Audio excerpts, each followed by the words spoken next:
Okay, I'm going to click go live. Hello, everybody. We're probably Hello, everybody. Are we rubbish actually just there. So I was just chatting to Jan a moment ago and realised that because there's a little bit of a lag, we probably, when we press go live, just have whatever nonsense we're talking about 30 seconds before we're like, oh, we need to go and press live. So how is everybody this evening? And as Dad says, good morning, afternoon, evening. How is everybody? I'm glad to hear it, everyone. I'm sitting here like waiting to respond. Okay, let's take a look at the chat. Now the chat's opening up. Is that delay again? Okay, yes. I could see Black. the There we go. Hello, everybody. Roderick says my internet connection is incredibly unstable today. Hopefully, it sounds like me on all of the days. All of the days. Unfortunately, I shouldn't laugh. That is nearly 100% true. Yep. Jan's internet connection is absolutely horrible. Well, it's because I'm such a rural location, which I quite enjoy.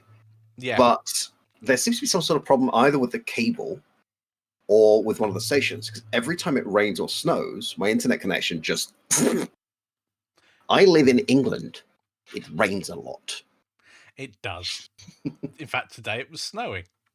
And yesterday, and tomorrow, and the day after that. It hasn't been bad where you are. It's been medium here. As I was dropping off the kids, I went from, about 2-3 inches of snow, and then it was nothing. Pretty bad. And then I drove back into a flurry of snow, and I was like, nice. I'm glad I work from home. Yep, me too. Yeah, definitely exposed my wire somewhere for your internet. Or the cabinet's old. It could be just an old cabinet, and a mouse is chewed through something. Always happens. A mouse. I saw a mouse. We have SM Milach. Hello. We have Melicon. Hello. We have Chris. Hi. We have Mikey. Hello, Mikey. Hello. I don't have any of my puppets here. Uh-oh. No puppet show this evening, guys. So, if you haven't been aware or on our socials... Thanks, Jan. We have released the first section of the new Blender course. Congratulations. It's free for everybody. Shiny. Yeah, I will post a link for those wanting to know where it is. And also... Mikey, you've been doing something very fancy with the captions. Yes. So the other kind of big news, especially for those who aren't native speakers or hard of hearing, is I'm going through and manually captioning the courses. Sounds like a lot of work. It is, but it's certainly worth it, I think. So at the moment, I say all the courses. I'm working on the course that I'm working on. Deep. The Blender one. It's going to take a while to do the back catalogue, but eventually they will be done.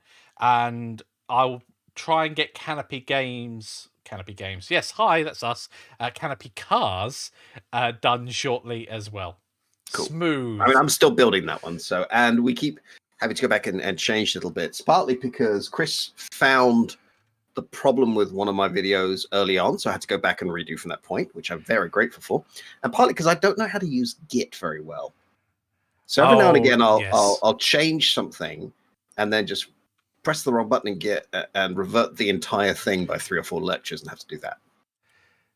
I think you need a lesson or two in Git. I do. I'm using this very helpful piece of software that I've never been trained in. A detached head sounds painful, and that's something that's very easy to do if you're checking out previous commits. Actually, a detached head probably feels very little pain, at least for any length of time. What a weird thing to say. I stand by using Git. I think it's a wonderful tool.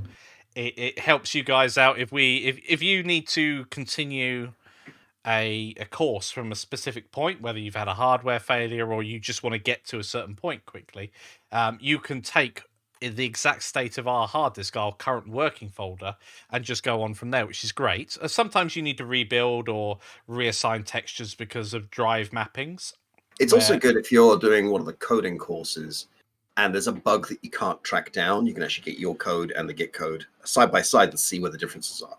Exactly, yeah. So it's really, really helpful on the coding side. It is really, really helpful on just the asset side of things as well, because just being able to, well, for me, roll back, for you, pick up where I am, it's phenomenal. So usually against all of our lectures, there will be like a link to resources or just the Git repo, and then you can click on that and download exactly how the hard drive was. Well, I just have a lecture early on in Canopy saying, here's where the Git repo is. That's a good idea. I need to do one of those.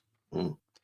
But I think it's a difficult one, because when you're brand new to something, which is where this new getting started in Blender course really comes from, I don't want to bog the beginners down with something that isn't really a beginner thing. It's really, really helpful, but actually trying to train someone how to use Git is a whole different ball game. Maybe a mini free course. I should put that together. The thing is, though, it's one of those habits you want to get into early. Because if you don't, you end up in a situation like me, where I'll be working on a project and just not bother putting it up on Git, or I'll put it up like once every couple of weeks. Yeah. Which is a bad habit to get into. I'm glad I put like MagRacer, for example, up on Git, even though I wasn't the best at keeping on track of where I was going. And my Git repo notes weren't always the most helpful. Yeah. Removed the Mikey bug was a good one. Because there were times where I would try things like, okay, so can I make this game work with the same net code as we had in God of Getaway? No. Well, I've just spent 2 weeks completely rewriting the entire logic of the game. I want to go back to where I was, please. Please don't make me do this all by hand. Yeah.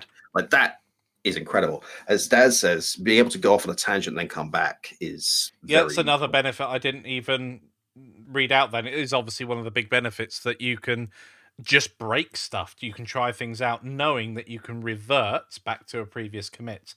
But even also, if you're not thinking of it as breaking stuff, just like the ability to go and play. Yes. Like, I'm a big believer in mastery through play. Mikey and I were commenting today on the updated Sentinel ship for MagRacer, which we'll talk about a little bit. We won't go into too much detail on it today, but it's interesting how much both of our skills and our workflows around this game have improved dramatically because we've been playing with it.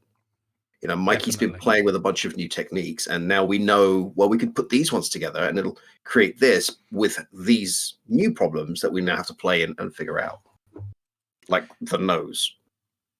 Yes, so long story short, whilst we're talking about it, let's go ahead and bring it up. If you give me a few seconds to open the right thing. So it's a dramatic change from previous models. Let's switch. Okay, so this is the new Sentinel. It's a completely different shape. Well, it's been iterated to this shape, and it's kind of evolved, hasn't it? Just for those of you who can't remember, the last one was kind of a square tube with little paddles at the front and little wings at the back. I think this was the previous version. So this is like iteration Mark II, and I really didn't like the cockpit. I think I showed this off a few weeks ago on the stream. We were just talking about it briefly, but it was an idea with the shape, etc., and trying to work out. I mean, iteration 2 looked very 70s. Yes, like 70s sci-fi. Very boxy in its shape, and it's amazing. We wanted it to be more curved, and then so. Don't worry about these colors. This is not a team color. This is actually material IDs, essentially. Different materials on the ship. So yeah, we got this new shape here, and it was amazing just playing around with it. And there's still things that I need to sort out, essentially. This is the underlying mesh for those who might be interested. You can see it's actually a very low poly mesh underneath. And I came across an interesting quirk where I was trying to manually UV unwrap this thing. And unfortunately, it didn't like it once I put the subdivision surface modifier on. It just didn't like it at all. And unfortunately, Jan has some issues like around the nose. Now, I spotted some geometric issues around the nose. You can probably see here it's got some distortion. And I was thinking, probably doesn't matter too much. Can I show it in wireframe? Yes. So we got sort of like this area here. And basically that's been caused because I didn't use full quad topology around the model. But at the same time, it's just not necessary in certain places.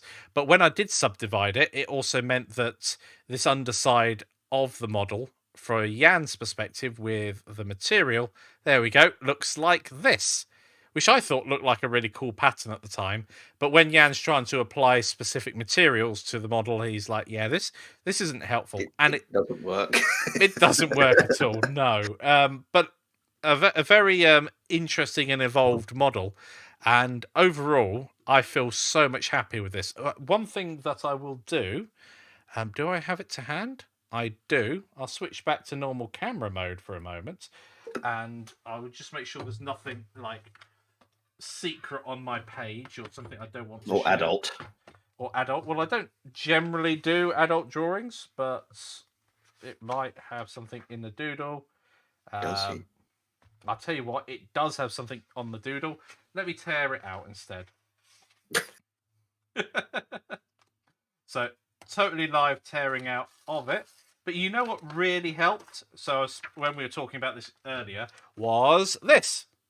A white piece of paper. There it is. There's too much light. Let me just turn this light down briefly. It's a camera. It won't. Never mind. There we go. So, basically, there we go. Perfect. So, a very simple sketch. I cannot emphasize how much that made a difference to my work. I just imported that into Blender, and the rest of it came naturally. Yep. That was some professional TV level streaming there. Hey! Hello, Mr. Blurry Man. Nice. Yeah, so shall I quickly show an example of what that looks like while being sure. This is all experimental and thingamy in progress. Let me switch over so people can see things fully. But just playing with the basic ideas. What we've done is we've put all of the team information and all of the ship requirements in documents. So now when I'm going through, when we get the final model, this isn't quite final. Like this effect here isn't going to make it through. There's a couple of other changes we need to make, but it's pretty close to final. Once we've got those, I could just go through each team and say, this surface is this material, the font looks like this is the secondary material, here's the detailing, here's the logo. And then when the next ship comes in, we can do the same thing. And it means if we want to add in ships or add in teams, we have a procedure that we could follow.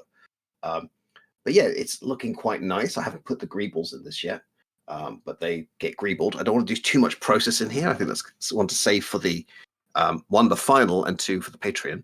Yeah. But I really like how this is looking. And we've got some really fun little engine parts that are going to move. That's going to be the animated part on this ship. So that each ship is going to have completely different technology behind it, which I think is fancy pants.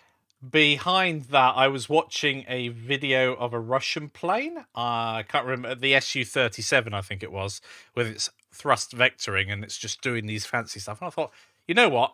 I'm going to have that as the engine technology. I'm having it. Yeah, yoink. I'm having that Russian thrust vectoring. It's amazing. Isn't that the official motto of the British Empire? Having it. We were talking about that the other day, weren't we? That's mine, that is. Yoink.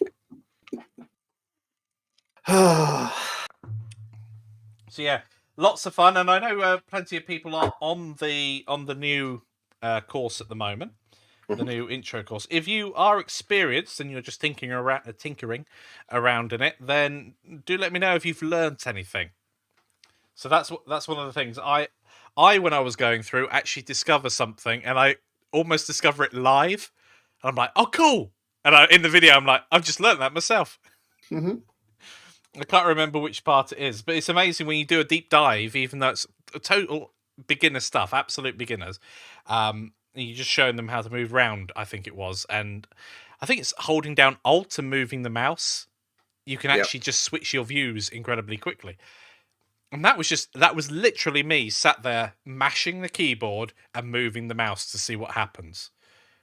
Which is just, yeah. Well, I'm about to get to the point in recording Canopy Cars.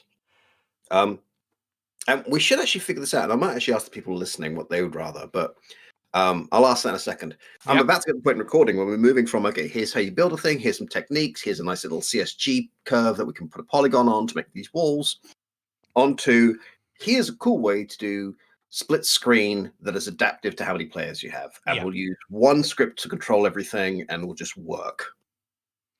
And then it's off to vehicle selection, and then race logic, and then repair, and then the explodey wheels. Yeah, so using logic that's reusable is incredibly powerful, but it can also kind of constrain you. Mm-hmm. That's one of the things. It's brilliant for trying out things and being able to swap things out, and it's actually the same problem we came across with the materials and texturing of these particular models themselves. If we set them up in a very easy to swap things out way, you can't get quite as unique patterns on the craft, and we wanted them to all have a unique feel about them. There is no such thing as the perfect solution, right? There's a perfect solution for your requirement, but you have to understand what the limitations of that solution are. So when we were talking about, for instance, trim sheets, and you're saying that you could just make one trim sheet and we could just swap it in and out and have the underlying thing, that works fine, but it means that the customization has to work a very different way than the way we've been envisaging. Yeah, totally. And I'm actually always impressed with games like Need for Speed and other car games that you can swap parts of the model out on. And you realise that some of those they are just another part that's been made for the car. But when you start playing around with colours or decals on the car, they need to be applied in a different way. You just can't have a different texture for every single variation that you want to do. You need to do it in a much more restricted way so that you can have these changes, but otherwise you still need to give the player the choice. Otherwise it's a kind of a fake choice. But in the background, that's the important thing. Is it easy to manage this? And if you add a new craft, that was where we really hit the nail on the head, where we want to add a new craft. How much work do we want to do? Because each craft has 12 teams. So far. Like there's no magic limit on 12. That was just what we ended up with. Daz makes the point it could be inheritable, overrideable. The reuse case could be there if needed. So, especially with Canopy Cars, and as well with Mag Racer, the idea has been from the start, start with a template. Like, this is the vehicle template. All vehicles do this. They use this script. And then as needed, you could add in the customization. So the template vehicle in Canopy Cars is an invisible vehicle with 4 wheels on it, and it has the basic script and all the rest of it. And then each iteration is like, okay, here's the invisible thing. Here's its mesh. Here's its collision. The wheels have moved over here. And if it has extra things, like the doors have to come off if it gets hit, here's how that works. Yeah. But yeah, I'm a big fan of inheritance, especially in Godot, where it really comes out. The question, I'm going to put this to you live, Mikey. We did talk about this a little while back, but I don't know if it's still the same. Yeah. Should Canopy Cars be released when it's fully recorded start to finish? Or should we wait until we've done like one more section or just finish this section and release as is and keep adding things? So, I mean, to be honest... I'm also interested in what people think. Like I personally, with like when I'm doing my sections, I like releasing them as a whole up to a certain point. And the reason for that is, so let's say section 1 through 4 or 1 through 5 of the new Blender course, they'll go up in big lumps rather than one lecture at a time. But after a certain amount of time, I think it's better that people get the content more regularly, if that makes sense. So that if you start the course, you're not stopping suddenly. But I think after about 5 hours or so of content, it's a good, I mean, this is just a gut feeling, it's a good point at which you can start adding lectures one at a time rather than people just starting and stopping. Releasing the entirety of Canopy Cars as one, like, it's live, go now. The lifetime members already have access to it. Yeah. But everyone else is waiting for it to go live. Or do we say, well, here's what we have so far. We're adding more content regularly. We'll let you guys know when it's live, or you guys can just check every few days. Chris is saying he's enjoying it bit by bit. He's one of our lifetime members. Yeah, because it suits him. One of the things that I was just thinking there is I also wonder whether it's platform dependent. So those that are on our particular site, Canopy.games, are going to know us better than someone who's just found us, let's say, if we released something on Udemy. So it's much more likely that people will know what's going on. And most of the time, I think if you signpost a course saying, welcome to the course, the first 3 sections are here over the next month or two, as long as there's a sort of a time scale there for people, they know what's coming and they know when they can come back in. I mean, you don't go to university and complain that you can't watch 3 weeks lectures down the road. You kind of sure, although this is a different it's recorded paradigm. Yeah. I'm curious though, because I'm kind of with bit gaming on this. Like, if I'm buying a course, I want the whole course there. Like, I paid for the Kickstarter for the 2D Secrets by GD Quest. I haven't watched them yet because I want them all to be there in one go. So when I have the time, I can just watch them. I know I could watch them now, and they're good. Like, I trust that they're good because these people know what they're doing. Yeah, exactly. But then I realize I hate. Well, let's go back a step. As an instructor, it's valuable for me to release it a bit at a time, get the feedback, change it, and keep going. It's very hard to go back 19 lectures and change something there and then have to redo all those videos to get, or do a new video and says, well, I've actually changed that since then, so here's what's changed. But when I'm watching The Expanse on Amazon or American Gods on Amazon, and it's like updated weekly, why? The show is already recorded. I want to watch it now. Why am I having to wait for this thing? I was going to say that. I was going to say TV series I want to watch in their entirety of the season. And it really bugged me. I can't remember which one it was. It may have been The Expanse or whatever it was. It said new shows weekly. And a week rolled past. Another week rolled past. And it was a mid-season break. Yep. It's like, guys, you've got to remove the... Now, with that sad look upon your face. As it started raining, that's hilarious. So all being well, we should be back live. Either my router just began chuckling, we're going green again, and maybe we're back, maybe we're not. Perhaps we're just teasing you all along. I've got Task Manager up. I thought you were trolling me for a moment. You just I wouldn't do that for a work thing. You were sat there going, yeah, okay. Yeah, I wouldn't do that. not for a work thing. Not for something stressful. Yay! Hello, guys. I don't know what happened there. Although the video quality is really low. It's probably just catching up now. It dropped 144p. 44p or just 144. 144. Hopefully it picks back up because I am streaming at 5 megabits now. So anyway, yes, it's going to come back and should be back properly now. What we were talking about? Oh yeah, I'm actually torn. Like, we're at the stage now where the first 3 sections of Canopy Cars, bar one more video, are done. And we're about to move into the sort of intricate stuff that's only relevant for this game. And part of me is like, I could release that now, or next week. Let people get started and give myself a sort of kick to get more of it done quickly. Or I could make sure the whole thing's done in one go, just release it, and here's the box set, and you can go with it. So I'm curious. It sounds like people are mixed on this one. Shall I just press publish? No. We don't do that at Canopy. That's not how we do things. So yeah, I'm happy either way, to be quite honest. I think both sides have an argument either way. And I think if there's a good chunk of content already there, then I say we give it to the people. Give them what they want. I mean, a big part of it, and I don't know if you get this too, is imposter syndrome, where just before you go live, you find yourself questioning it. I think, well, maybe I'll just tweak a bit. I'll just add a little more before it goes live. Yeah. I dare maybe one more lecture and it'll be ready. And I've been saying that to myself for like 3 weeks.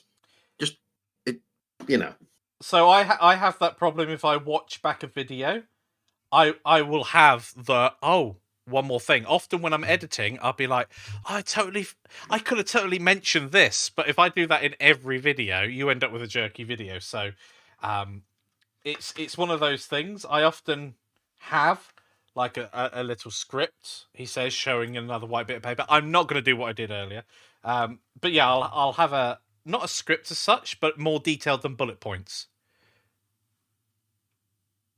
Are you being attacked by a cat? Hello, cat. Oh, you are so pointy. Oh, goodness. Oh. So yeah, I think if you're happy with the state it's currently in, we can probably go live and publish it, and then finish this section, which is realistically just a better camera. At the moment, we're using just a camera attached to the back of the car. Yeah, I can show you. Oh, nice. Yeah. Let's see what it's like at the moment. Is just there? Fire up Godot. Yes, itch.io. I'll go find the. There is a demo you can play. In fact, you know, it's not even for the course. If you want to play the game of 1 to 4 people multiplayer, that's what it's for. You can just play it. You don't have to get the course if you don't want to. I will go find the link for that if someone's. Here is my Canopy cars. Am I sharing? Yes, you're full screen. You can see my thing. Okay. So we've got these little trees in, and Chris had this lovely but you can see the camera is bolted to the back of the car. Yeah. Which doesn't look right.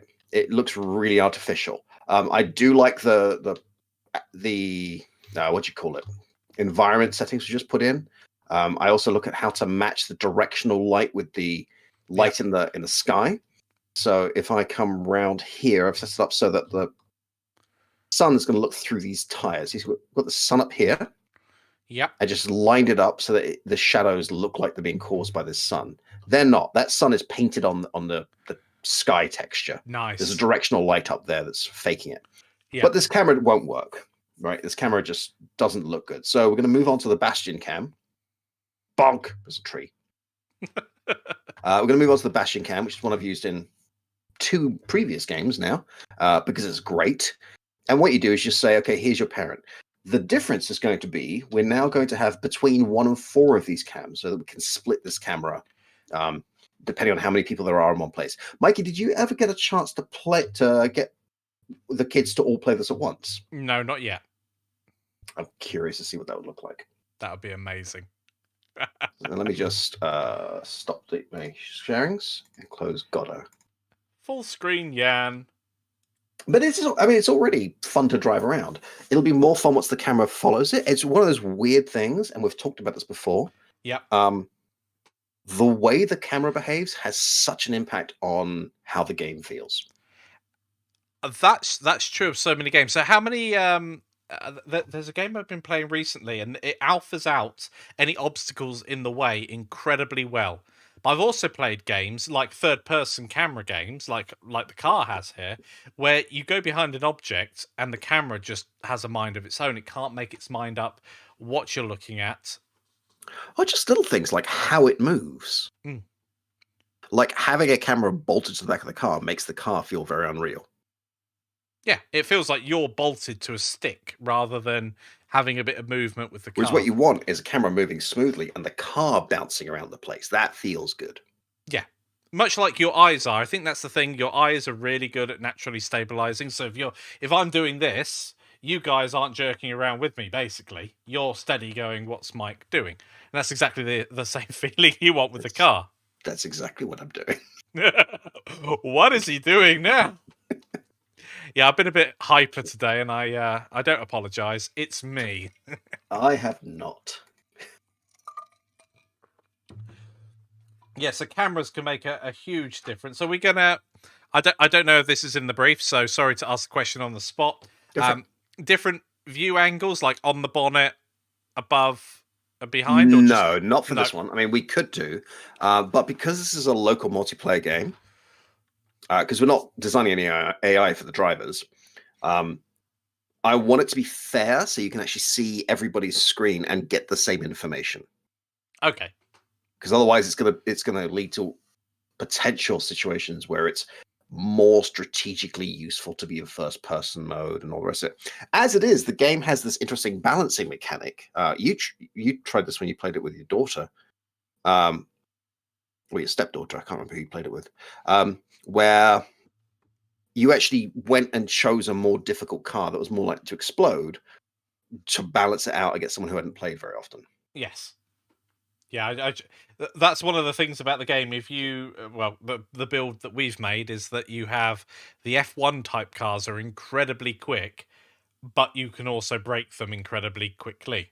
Yeah, if you clip the curb in that thing, you're in real trouble.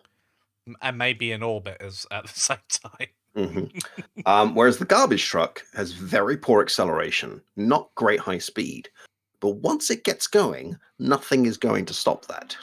Including other players. Which is a possible other downside of the game, the fact that you can just wipe everybody else out in the garbage It's truck. kind of designed that way, to be honest. It's Destruction Derby. Mm-hmm. Nice. So yeah, that's coming along really well. I think after the end of the section would be a good time. Okay, because after that section is done, we start looking at split screen. I'm going to have to figure out the best way to get all the vehicles made. Right now, we just have one vehicle. I'm thinking of doing a multiple approach. One is I will give you the text information for each car that I've made. So you can just plug in the details yourself and put the mesh in. Or you can download them, just put them in if you can't bother making them yourself. It's really down to what you think is more valuable for you. If you think it's more valuable to go in and tweak the values, look at what I've made and make them your own. Actually, I don't think this is real. This doesn't feel right for my game. Then change them. If it's okay, I get it. I don't really want to sit here typing values in. I'm not being paid for data entry. Then don't. Yeah, it's always a challenge, isn't it? When you need to do something repetitive in a course, and you're like, well, if you repeat something a certain number of times, it's useful for plopping in the right knowledge up here. But if you're just doing it because you need to do it 20 times, do you show yourself doing that or do you not? It's a very difficult challenge. I've one of the things that I've done recently is tiles on a roof.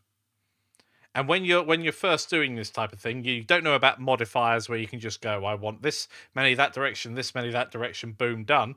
And then, it's gone off the edge. So you just use a Boolean cut to cut it off, and you've got a tiled roof in a few clicks. So you're placing these things manually, and you're like, I'm just moving and placing, duplicating, moving and placing, and I'm doing it a few 100 times or something like that. That where the value in that actually stops. Because some people really need once someone has the understanding. Yeah. And this is my view rather than a great universal truth. Once someone has the understanding, I don't know that it's valuable from an education point of view to get them to keep doing it and doing it and doing it. There are certain things where people need to develop muscle memory. Yeah.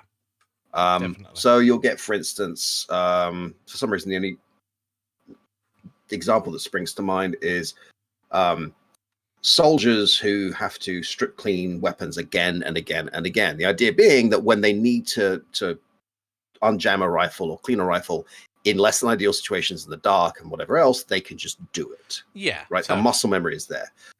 Saving lives, so you don't get a panic response. It's just part of your muscle memory. So you just jump in the water as a lifeguard, get the thing out, or whatever it is. That makes sense. When it's, okay, you understand how this works. You now know how to do it. So now I want you to do it 427 more times. And I'll see you in a few moments. Fade out, fade back again. The correct response is, but I happen to know that you've been uploading these on Git. So in the next video, I'm just going to clone your Git repo and use that. And that is why Git repo is really important. Do you want to repeat exactly what the instructor's done? Hell no! But it's also, I mean, you might want to make your own vehicles. Like, I went and I looked up the actual weight for vehicles in these classes. So when I look at the fire truck, I looked at the average weight of a fire engine or a fire truck, depending where you're from, and just went with that. I did the same with the delivery van and the pickup and everything else. But that doesn't mean that they're right for your game. You No, may want to yeah. go in and do it manually. You may want to figure out, how do I want this to feel? Well, that's part of play testing and play tuning as well. You can be very analytical and put in the right numbers and find that the game itself doesn't play fun. Mm-hmm. That's important. Ultimately, we're making games here, so them being fun is really important. It's also, realism is a style. Yeah, definitely. Realism does not mean the same thing as right. It can be right if that's what you need, Yeah, but it's not the golden standard for all good art and entertainment. yeah, that happens so much in Blender. We were talking about AAA assets earlier, Yeah. and I think that when it comes to AAA assets, you're not actually showing off skill all the time. What you're doing often is showing off that you have the time to devote basically to one asset for maybe a whole month. There was a moment where I was showing Mikey, it was on the Substance Painter, I was showing him the Omni I'd made for the model we had. It's not the final model, so I didn't save it, but I was showing him what I'm planning on doing is having the greeble, the little mechanical details, as part of a normal map that's going to be the same for every version of that craft, unless there's a reason not to. So it just looks like that's part of that craft. But then when we zoomed in on it, you could see the blurry lines. And Mikey's like, do we need a higher definition of that, or is that going to be okay? And we're like, no, it's going to be fine because no one is ever going to be at this point. This is not a AAA game. We're not expecting people to come out of the craft, walk up to it and say, oh, these pixels are wrong. But that happens. I've played plenty of what you would call a AAA game. You know, they're backed by big publishers or big studios, and you will find the asset that no one had the time to actually make AAA. It's like the garbage can over in the corner, and you go and look at it, and maybe the texture doesn't align. Or I mean, that's the other thing is we were talking about Rockstar again earlier today because it keeps coming up, and how in Grand Theft Auto Online you could buy an arcade business and you could fill it with arcade machines, and the arcade machines work, and you could play little mini games, and maybe I don't know 3% of the player base, random number I pull out of nowhere, will ever bother to play them. But for those who do, it's there, it's ready to go, and it's a fun little way to distract themselves. And the only way you can devote time to that in a game is if you have that many people, that much time, and that much money. We can say, let's get every tiny detail done. I mean, the mini games. There's golf and tennis in that game, as well as darts, arm wrestling. What? Okay, so there's things that I don't even. That's the thing. There's light cycle racing, like stunt cars and demolition derby, and so I think that's part of your if you're just starting to make a game, part of your game design document should take into account the team size that you have and what resources and time you're hoping to put into this. Because obviously, if you're working on a game and you want it to be amazing looking, and you've got an artist or a team of artists that are working with you, that's fantastic. But if not, and you've got to do everything yourself, there's a reason why indie games in general, not always, but in general, have a certain style to them. They're usually lower poly or pixel art based, and that's because the time investment in it is often a little bit lower, not always, but a little bit lower than having to make everything. And it also helps with consistency. I think we could probably turn this on its head. Yep. We could probably talk about the essential experience, because to me, the essential experience of something like Grand Theft Auto Online is a completely believable living world. Totally. Filled with tiny details. And the only way you're going to make that happen is if you spend that kind of time. Like thousands of people working for years. Exactly. Whereas if that's not your essential experience, if you want to make something like, what was that roguelike one? Streets of Rogue, which is a really impressive game filled with all kinds of strange little systemic gameplay moments. Top-down pixel art thing, it's not meant to feel real. You don't expect to see all those details. The levels are procedurally generated. There's plenty of, you'll forgive weird little buildings that don't make sense or neighborhoods that don't work. Whereas in something like GTA Online, that town has to be completely consistent. Yeah, exactly. You can't have buildings out of place that wouldn't necessarily be, because it's mimicking, as you say, the real world. and you're And what was your walking biggest around. complaint about GTA? What, the blooming overseer? No, the overlord? No, whatever it is, the flying blooming Flying motorbike. motorbikes and flying cars. Yeah. And everyone who goes back into GTA, like, just this doesn't fit. And they're right, because that's not a completely believable detail. That's suddenly a supervillain power fantasy. Yeah, I'm absolutely cool with, stealing a fighter jet and being able to fly that around and that being heavily armored. Or, there's a cost to that. You've got to raid the military base for your tank or your fighter jet. But now you can have a nuclear submarine that's It's painted yellow. that's painted yellow, yes. And that bike, to me, it's just I've mentioned it before, it's just totally overpowered. It ruins the experience for me. What's interesting is, well, it makes certain solo missions much quicker, which I Yeah, appreciate, because there's a lot of that game of drive from one end of the map or fly from one end of the map to the other. Like when we're doing that heist prep and you've got to sit in the plane and they send you to the north end of the island to steal a plane, and then they make you fly slowly all the way to the south. Why? Put a cutscene there. it's Why so am other I? players get the chance to shoot you down, isn't it? Yeah, that's not fun for anyone. Especially since if you've got any weaponized craft that has rockets, that plane's a Here's the goner. thing, though. If Grand Theft Auto Online was sold as Supervillain Online, Oh, totally fine.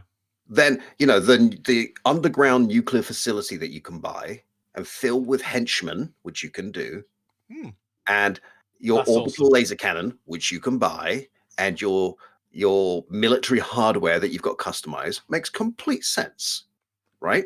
Yeah. But if it's a completely believable world, I think that's the interesting thing.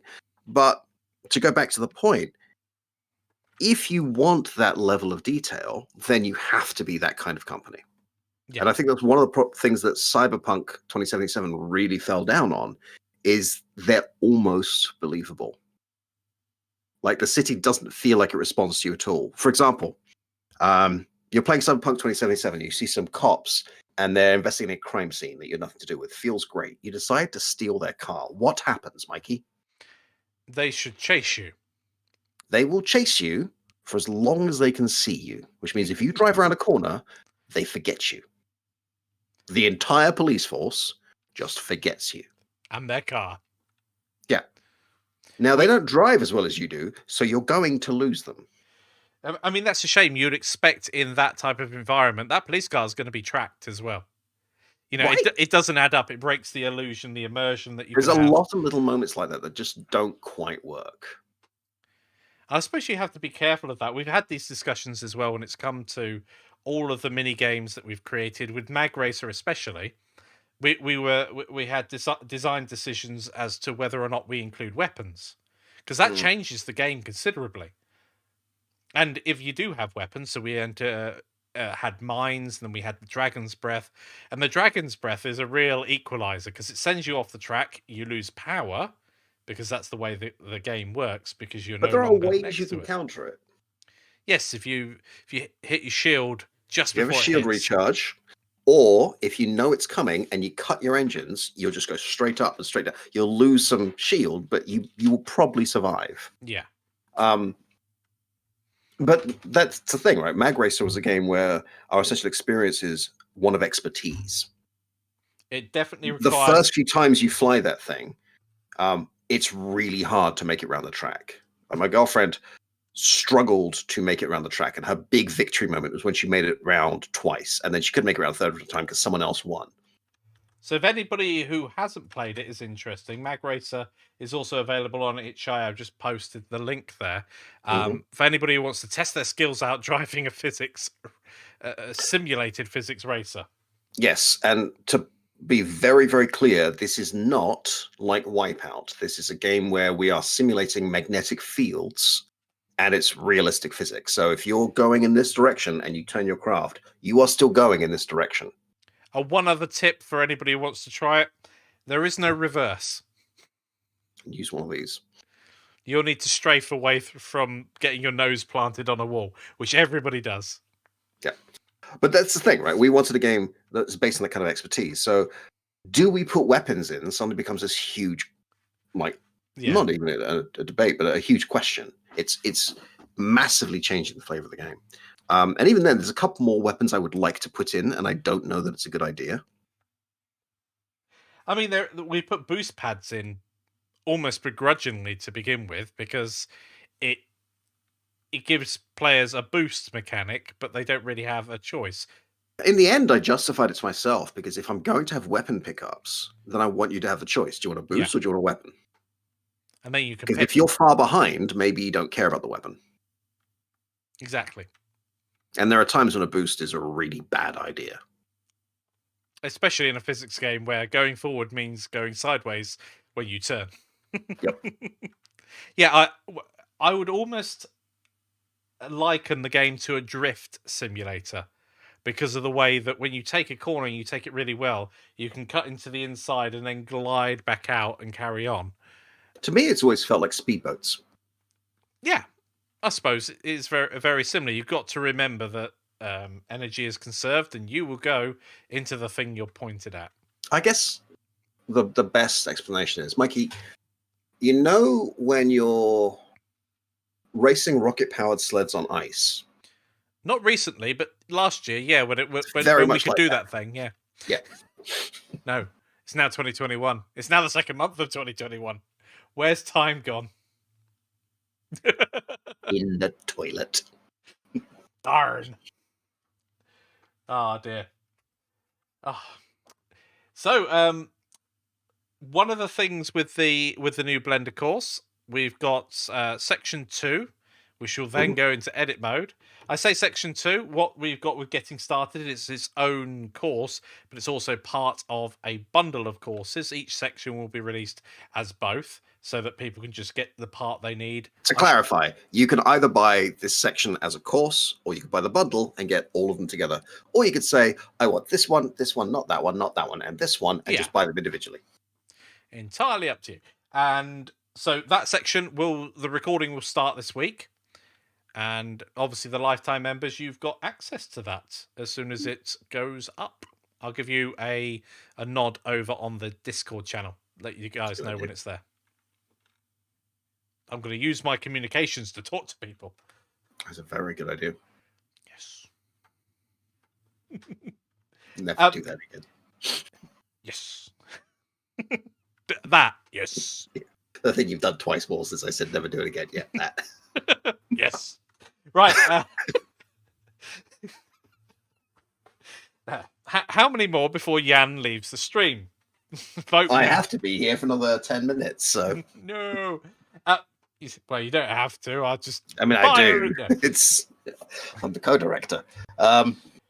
So when it comes to questions, now would be a great time to ask them. So if anybody's got any questions on upcoming stuff, upcoming courses... odd way of introducing that. Yeah. Everybody, this would be a good time for those questions. I've got my own quirky way of doing things. I'm present for that. That's what the young people say, isn't it? Yes, I indeed am present for your shenanigans. I did not say I'm the co-director. I said I'm the co-director. My code does not always stand tall. Sometimes it falls over. Flop. Thank you, Mikey. Way to go. Right up to the line, but not cross it. Oh, I'm well versed in that line. Oh, bless you. Good question, Big Gaming. Good question. Yes, so we've got lots in store. We'll give you all a notice as well when Canopy Cars is coming up for its release. And as Jan said, there'll be more. I think that's the way we're going, isn't it? To release it probably after the section and then pop in more content as you can, and then people can take the course, enjoy it, and obviously start sharing their works as well. And if you take a course and you make something different from it, we'd love to see that. I'm always asking, share your work, and I really do mean it. It makes the world of difference to me just seeing what people are actually doing with the content we're delivering. Mainly because... if you find other solutions, Chris was showing on the Lifetime part of the Discord channel, he tried another method for putting the trees and the bushes. I did a video on populating the level with Yep. trees and bushes, and he automated it. Mm. Like, that's so cool. Do I want to go back? No, No. that's not really part of what this course is, but it's so cool. It's amazing once you learn little tips and tricks like that. You're like, you could do that, but is it useful at the moment on the learning journey people are Well, going a on? big example of that was the CSG wall that I've drawn around the course, Yes, which that's in fantastic. the demo that we made, well, the thing we put in itch.io is just a box. It's just 4 solid walls. But now we draw a path and then extrude a polygon from it. Yes, a showcase on Facebook would be absolutely brilliant. We could also feature games on our site as well. So if someone's produced something, I don't see why we couldn't link to their itch.io if Yeah, they I mean, produce something there were some amazing. things we wanted to do with that site that we still have to figure out, like how to share models directly. Yeah. That's a How good to question. export That's a good to question. web. I am currently learning about web development amongst the many other things that I'm trying to get done. So I can see, probably not this month at all, but in the coming months, sort of March, April time, the website getting a bit of an overhaul as I start to understand what a div is. And well, I remember that from school. A div is Yeah, someone who's it's not very different. bright. It's different. Yeah, it's Okay. Question from SM Melange. I'm saying that with a French accent. Je sais pas si vous êtes français, mais si vous êtes français, bon, salut. Je Are ne le you prends guys pas. going to have a substance painter course and or an assets course? Yes. In fact, today, Mikey said to me, what's the plan after Canopy Cars? I said, well, probably the substance painter course we talked about.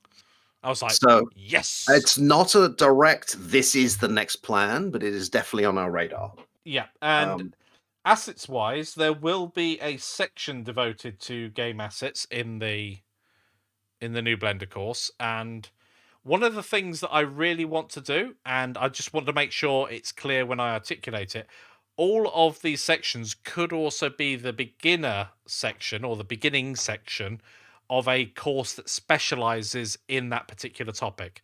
We also have Canopy Cars. No, we don't. Got a Getaway. Yep. Sorry. Our first series of courses as a company where I did a Godot course. Yeah. And Mikey did a Blender course and a music one. What was the name of that software? Arda. Thank you. Or Ardor. So you can go into that and learn specifically how we did the assets for that course and how to make the buildings and the cars and the props and the music. Yeah, it's really challenging trying to get a cohesive structure and get a course out in good time. So being able to produce really, if we had the time, it'd be brilliant to do the assets course prior to ever teaching the coding side of it, because then it's all there and ready to use. And it was something that really surprised us the first time we started doing this, and again in Mag Racer, was Mikey knows how to use Blender. I know how to put it together in code. I mean, there are many better coders than I am, but I know how to do it. But it turns out that we really needed to get that workflow down, how to get it from one to the other, because there's all kinds of little things that I need that Mikey it would never occur to him. And there's a whole bunch of things that Mikey will do to make life easy for him that I just can't use. Yeah. Hi, Azrael. How you doing? Azrael! One of the things on that, of course, is I say that it's much better to have all the assets ready beforehand. But then that back and forth that we had meant that there were learnings to be had that are best had on that journey rather than ideally after what the would fact. happen is something like Canopy Cars. I wouldn't be using free assets. We would have built that together. Yeah. You making the assets, me making the game, back and forth, trying to figure out exactly what's done, and then just go forth with that assets course or whatever it is. But that can't happen if you're also doing Blender. No, it's just a time restriction at the moment, really. More than anything else, it's definitely just I'm busy doing X, you're busy doing Y. What I'm hoping is sort of like the middle of this year onwards, we'll probably be in a position where those courses are either complete or nearing completion, and we're in a position where we can focus on a bigger project like that again, which would be phenomenal. Yep. But we may even turn back to Kickstarter at that point.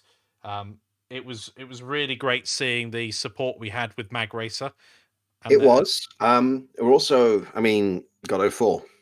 and God of War. Whenever I don't know if that's okay, going to be a Kickstarter. I don't know what the deal is. I would like to do lots of little projects, but there's a lot of things in there that I'm going to have to play with before we can even come up with a curriculum. Because to take one thing at random, the new navigation system and the way it can deal with obstacles is going to need playing with.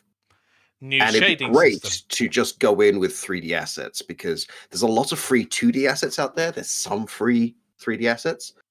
But I found that if you go to, for instance, Quaternius and you download some of his people, which I've used for a few courses now, they're not consistent because he makes a free asset every month. And so he'll start from scratch. And because he's not getting paid for this, he doesn't work to a big checklist as far as I can see. So you'll get things like the scale is different between the men and the women. Yeah. I mean, we've had this ourselves, haven't we? Yeah. The mag racer that we had earlier on, which I'll just bring up again real quick, so as Rail can see what's going on that front. It still is actually open on my screen, so I'll just show that around. So this is the new Sentinel, which was the original was very clunky. This is completely changed. It's a whole new paradigm for the craft itself. Well, do you have the original, just so you can?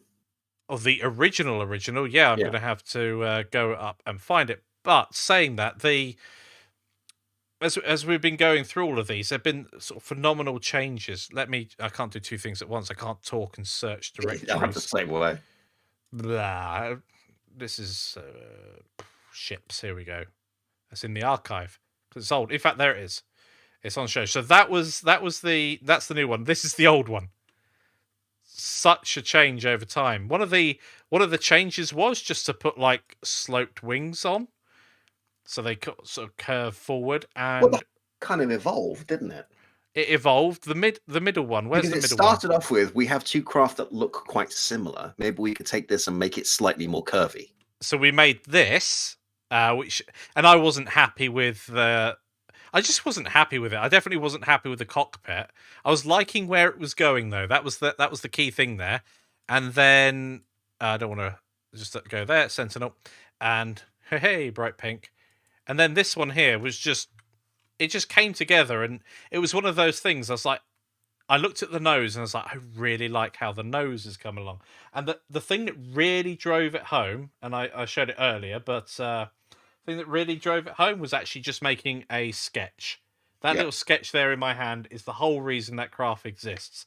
Moving it over into a side view in Blender and just sketching over it. There was just something I couldn't get right in 3D, but I could nail with a quick sketch. So bring that in, trace over it, job done. And it's just phenomenal how that made such a big difference. And that happened because I bought a set of 2B pencils. Funny old world. Yep. So the idea here is buy pencils. I really like the way that craft is coming across. It's taking the materials very well. It has a very different feel from the existing craft. I suspect the other craft are also going to evolve. I don't know how drastically. I've already got some for the organic craft, the one that has these floating arms on the outside. That I can see getting much more squid-like in its nature. It's already there, but I think it can be made into a much more horrific craft. And rather than these outside, and this is just me spitballing here, rather than it just going in and out, I could see them being more organic, more articulated, more wavy, more like tentacles than a normal mag racer would be. And then we'll have definitely 4 distinct crafts. They'll all have their own style, and just like before, I reckon that this craft will feel different to fly, even though they've got all the same attributes. Here, Sentinel feels weaponized. Yes. Like it feels like something Aegis would release. Right, it feels like a very fast, very dangerous little craft. In a way, the Delta felt much more like an armored tank. Yes, and I suspect that's probably the direction we're going to push that one in, because it's very bulky, it's very heavy, and it looks like it's just a lot of armor plating with a very big engine. How we make this thing go fast. There was a great moment earlier when Mikey was like, in the law, which company makes the Sentinels? Like, I don't know, which one would you like it to be? We wrote the law. Like, I it am was the always law. ages before. To Daz's point, releasing stuff on a certain tool or aspect, yes, I mean, that's kind of the idea behind Zooblocks. Although actually, the idea behind Zooblocks was I made this thing in a weekend. Some people wanted to know how I did it. Here's a course. Yeah. Canopy Cars is kind of like that. Bit more involved though, definitely. It's more involved. I meant more sort of the approach as to how I got there. But often what will happen, well, in fact, every time what's happened is Mikey and I will make a game, we'll enjoy playing it, we'll make a course around it. Yeah. I find the difficulty comes in trying to think of this stuff in a vacuum.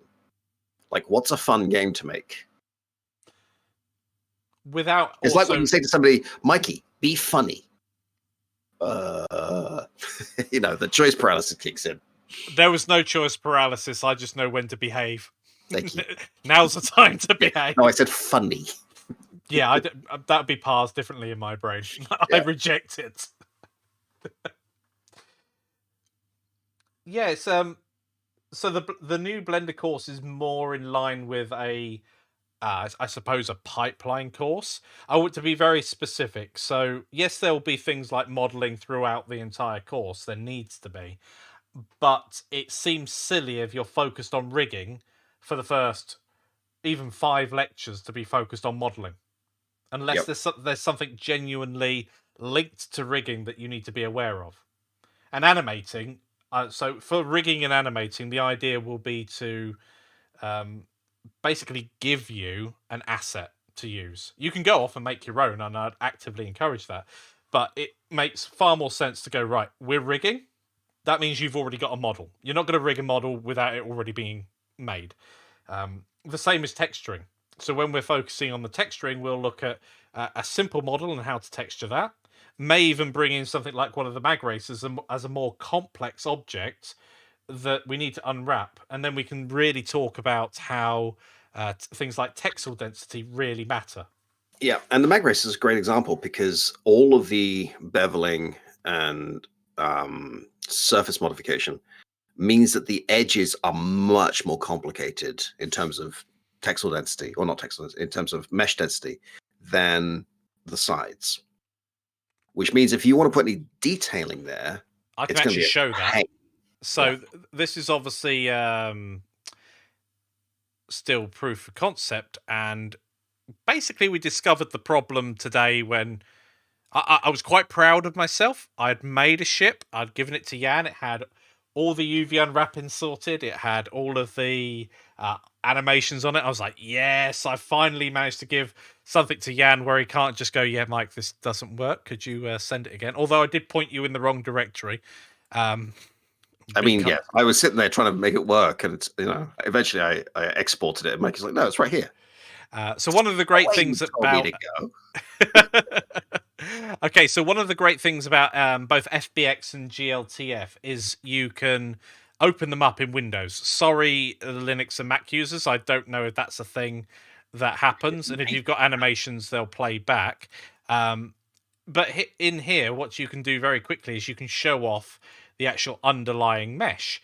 And so because of the way that the mesh is made, I've made it with a lot of modifiers. The subdivision surface is actually applied during export. It's not applied previously, but you end up with very, very dense areas of mesh.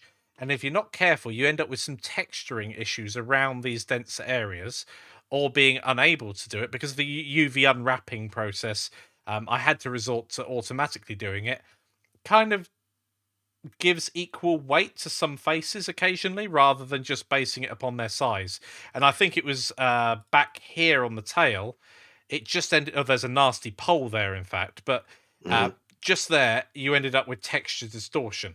And it's one of those things. When I started trying to put little words there, for example, I just couldn't do it there because that's just the way it's unwrapped or the way it's built. Yeah, and looking at the model overall, I mean, that it's definitely too dense in certain places. There's absolutely no reason why along here I need that many faces, and I need certainly maybe 3 or 4 along here with smooth shading turned on, but I don't need however many is here. And when I say faces, I'm mainly talking about the quads, so the squares and rectangles that make up the 2 triangles combined. but in certain places it's just too dense. And actually, this is a great example at the back here of... Is it? No. Yes, it is, just here. I'm looking at the wrong place. So see, the triangles here are going from sort of the lower left up to the top right here. At some point along here, they decide to switch direction. Mm. So this is one of the reasons why when you read on certain forums that, you should triangulate your mesh before exporting it. This is the reason why, because you now have control over where and when that happens. Otherwise, you will get a shading artifact there because of the way the triangles are now going in the opposite direction. Now, whether or not that shading artifact is actually visible on your model and matters, that's a different question, but Well, it you will depends, have a shading because if you artifact bring some there. substance painter, the first thing that you do is you bake the model and bake the textures in. Yeah. And it's going to want to bake in a bunch of things, including curvature. And if the triangles are a different way, the curvature is going to behave differently. Yeah. So you start bringing in smart materials that use curvature to do things like, okay, there's an edge here.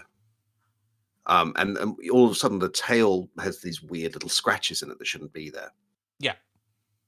So it's all part of the workflow, and of course we're all still learning this because we're deep in it. That's the thing. It's very easy to talk about these things in the abstract a lot of the time from a much higher level and go, oh yeah, well, I've heard plenty of times that quad topology doesn't matter. It would have probably made this process a lot easier. If I go in and I modify just a bit of the underlying craft that's low poly, then redo the subsurface division, then tidy up the mesh again, I'd probably find I'll get a much cleaner output. Mm. But again, it's a time investment. If that doesn't result in a better overall model, was it worth the investment? I might feel better about the model, but if Jan was happy to run with it how it was, it would have just been... It really depends on what problem we're trying to solve there. Exactly, yeah. And you can... There's like the academic way of doing something is not always the real world way of doing something, just because it takes longer to do. You're not always going to have that pixel perfect result. You can do, but it can often take a lot longer to achieve it. The end. Would you like to show the little picture of the Nyan? Yeah, bear with me. I shall find Still it. have it. Yeah, I need to just open it up, basically. Save image. This is all in Substance Painter, by the way. This is not... There's Nian, the red one. Yeah. Yeah. Oh, you can show both if you like. So there we go. There's the Nian craft. One of the great things is we haven't needed to do any details. At the top here, Jan's doing some stencils, essentially, and making the grid and the detail at the back here, which is really, really useful. It means that I don't have to worry about detail. And in fact, it comes off a bit better in this one. Let me share that as well. So we can see here we've got the lovely detail up there. And in fact, it does show it off much, much better. And then we've got this... I love this dragon that's built in, and it looks absolutely brilliant. So one of the big things that's improved versus the previous models is they're more optimal now. Yeah. They've gotten to the point where when Jan puts an image on it, it's not horribly pixelated. And that's not just a case of cranking up the, using 4K textures, for instance. That doesn't solve the underlying problem. What you're doing there is you're just throwing computing power at the problem until it goes away, as opposed to solving the problem. Yeah. And the problem was just the UV map needed optimizing. Yep. Shimballs. No, it's a really fun model to play with. And there's a lot of character to it.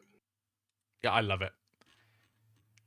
And I had a feeling as I was making it that this was the one. It was a really weird feeling as I was moving around. I was showing Jan the development pictures of it and going, "Yeah, this is coming together." Well, the brush you've got there is interesting. I'm kind of curious as to how that's going to work with the light trails. Yeah. Let me know when you've solved that.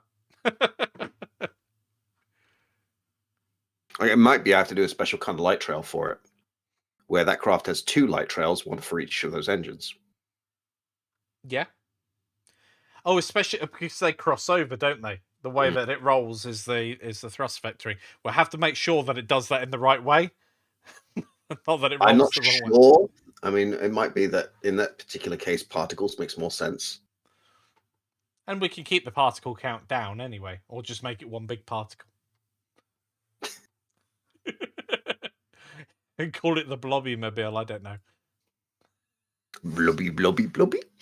You've got to put a... Oh, can that be a special unlock? A pink craft with yellow spots. No, we already have a pink craft. That's fine. Fair enough. Awesome. Ooh, pardon me. Yeah, Substance is a really powerful product, and I think it's great for being able to stamp detail into your craft. Well, I want to be very clear. I'm using Substance Painter, not Substance. Yes, Substance Designer. Substance is a different piece of software by the same people, which plugs into it. But I'm not creating procedural textures. I'm not. Yeah, you know, that's for Substance using Designer. nodes to make stuff. Yeah. And there's possibly some more optimization I could do. So I will actually try baking that high poly mesh onto the low poly model and seeing if it solves a lot of the underlying issues. One of the best things I've learned, and if we can tie up the corners of the mesh and make this easier, was when I painted the grill at the front of the craft. What I did was I just took a hard surface normal. I removed all the color and height information, just took the normal and stamped it on. Yeah. But the entire curve of the engine is one material, so it just goes all over the thing. That's fine. I could put a mask on it, and then I could just paint the area it's not allowed to be. So I use a white mask, so everything that's in the white mask is allowed. And then inside that mask, I'll start painting. When I go to polygon paint, and I can fill in the polygons and say, none of these polygons should have that. Yeah. That stamp on it. But because there's so much detail or so many vertices, so many faces on all the curves and corners, what it actually means is me zooming as far as I'll go and spending 10 minutes with the mouse going, trying to find the one that's hidden there. Which I don't think would look great in a course. So what we're going to do here is show you how to work with a really unoptimized model for painting on. Yeah. Hey kids, do you like cookie clicker games? Well, click, click, click, click. Oh, fantastic! Well, it's almost time to start wrapping up, or is it time to start wrapping up? So, if you guys or girls have any final questions, now's the time to ask them. Use guys as gender neutral. Interesting.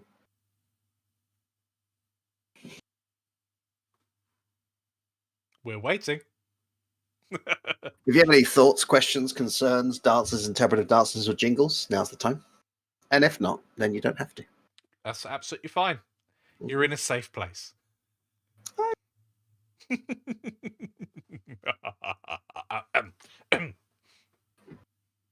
No, the evil laugh is down in the diaphragm. It's down here. Oh, but when you've got headphones on, I don't want to kill your ears. That's fine. Which, how many times have I done that? 97. Yeah, there were too many to count. Mm-hmm. I've had my gain turned up far too high. Brain's a smoosh. Yeah, my brain feels a bit smoosh. My brain feels very smoosh. It's been a month. I'm trying to create my first low poly blender character. I'm following an 8-minute YouTube tutorial. It's taken me 2 days so far. Don't judge me. I don't. No, that's fine. If you are making a character, characters are one of those really challenging things to do, especially if it's a humanoid, because there are certain proportions that we're used to seeing, and if you get them wrong, then your character becomes a caricature, and it destroys the illusion. So if it's a low poly character, my best tip for that is just keep making, like, aim to make 8 or 10 characters, something along those lines, and then you'll get a selection that you can pick from, and then you can make your final character, or you've now got a cast that you can use as different characters in your game. But remember Or you clothes put them all as together well. as one giant character, Voltron style. Oh dear. Yeah, but you could do anything. I mean, it's Blender after all. Merge all the vertices. All the vertices are now one vertex. Yeah. Hey, you've heard of the singularity. Yeah, This is what welcome to happens the if you. black hole modifier. It just breaks your model. A superhero. Ah, now, are you in the school of thoughts that capes are dangerous? No capes. No capes. You know, I did actually think about taking the technology we had for God I Guess Where and making a superhero game or a supervillain game, because a procedurally generated city like that with its own neighborhoods just felt like it would be great to start using CSG booleans. It would also be absolutely amazing if we could work out how to easily, not as in it has to be easy, but it has to be teachable, I suppose, to make an inverse kinematics character. So as you're going towards a ledge, they naturally grab the ledge. Well, God has IK. Yeah. I just never used it. But I think that would be really interesting. And there's a great GDC talk from, I think, 2017, where they show someone who can't animate and they just have 2 keyframes. It's a bunny, I think the character is. Yeah, I know the game. The trick there would be you couldn't use a grid map. Or you shouldn't use a grid map. Because you're going to want to put in a bunch of information the grid map can't contain. Yep, nice. So yeah, but all practice at the end of the day, that's very, very true. And they're dangerous. Capes are dangerous. Very much so. Mhm. Yeah, Bio IK. Oh, so that's an add-on for Unity itself. Yep. I'm going to pronounce that Bioik. Okay, you do that. Bioik is available in all languages, including Bioik. Yan. Unity. He's available for advertisement spots. And children's parties. Ah, I'm not available for children's parties. was that Bjork? Was that the singer? I can't remember. Yeah, Bjork was the one who sounded like R2. I can't. Okay. Nice. Okay, guys. Thank you very much for joining us this evening. Sorry, we got a little loopy there. He's hyper and I'm tired. Together we fight crime. Thank you for joining us. Stay safe. Make things. Have fun. Be happy, healthy, and full of pizza. Mm-hmm. Or your preferred food. Take care, everyone. Thanks for joining us. See you next week. Bye.